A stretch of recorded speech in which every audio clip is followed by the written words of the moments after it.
been feeding on the country. No sickness had ever been so great a killer or so fearful to see. Its mark was blood, along with sharp pains and the mind racing around in circles inside the head. And then there was the bleeding through the skin, though it was not cut or broken. And then, death. The bright red spots upon the face and body of the sick man caused other men to turn away from him. They were too afraid to try and help. And the sickness lasted from beginning to end no more than half an hour. And Prospero, the ruler of that land, saw that half the people of his land had died. He called unto him 1,000 healthy, happy friends, and with them he went far away to live in one of his palaces. Now this was a tall, beautiful building made of stone. It was surrounded by a strong wall with gates of iron. And there, Prospero would provide everything needed for pleasure.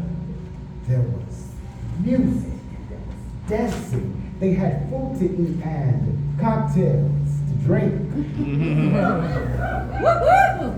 Cheers, my friend. All of these things were there within the walls, where they would be able to feel safe and could forget about the sickness of the Red Death. They would leave the outside world to care for itself. Now, after 3 months passed, Prospero asked his friends to gather for a masquerade party to help lift their spirits. Everyone was to come dressed in their finest clothes and their finest masks. This was a scene of great richness, that masquerade. But there were 7 rooms in which the friends of Prospero danced. And in his winding palace, little more than one room could be seen at a time. In each room, there were 3 tall pointed windows of colored glass, the same color used in each room. In the first room, there were blue cloth hangings on the wall, and blue were its windows. In the second room, the cloth hangings were purple, and purple were its windows. In the third room, green, the fourth room, yellow, the fifth room, white, and the sixth room was a violet. But in the seventh room, the cloth hangings were black. And the floor too was covered in the same heavy black cloth. But in this room, the windows were red, a deep blood color.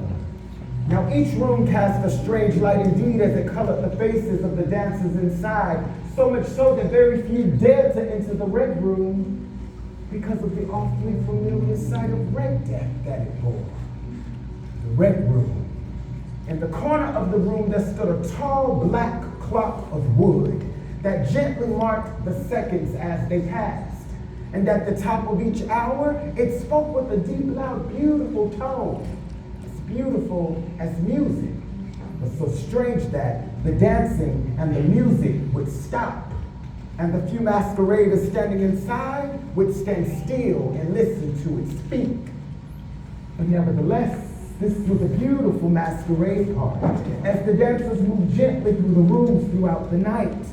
At the top of the hour, the clock would speak, the music and the dancing would stop, and the few masqueraders standing inside would stand still and listen to the slow striking sound. But this time, before the clock could silence itself, the masqueraders noticed that in the first room, the blue room, there was a strange masquerader that no one had seen before.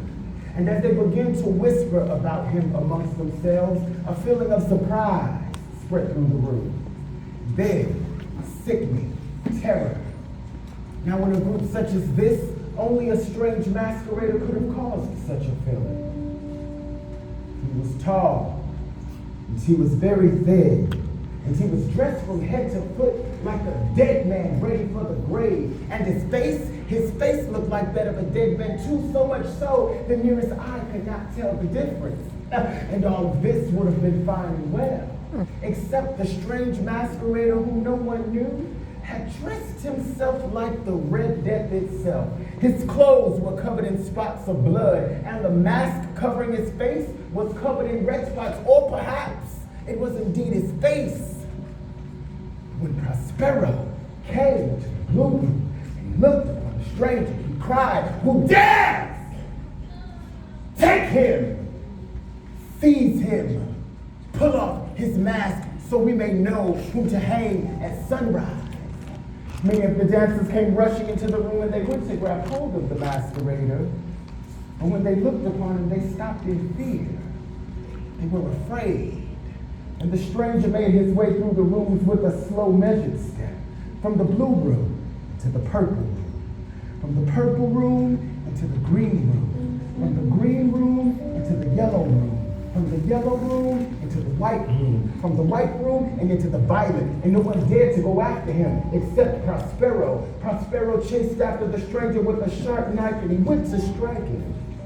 But the masquerader turned and he looked him in his eyes.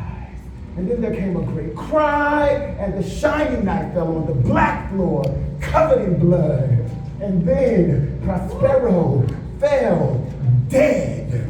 Many of the dancers, the strongest of the strong, came rushing into the room, and they went to grab hold of the masquerader. But when they grabbed him, they found his grave clothes. There was no human form and no body. And that's when they knew that somehow in the night, the Red Death had entered the room. Instantly, all of the dancers fell dead. And then the music stopped, and the fire went out. And into the darkness and the decay of the night, the Red Death ruled forever.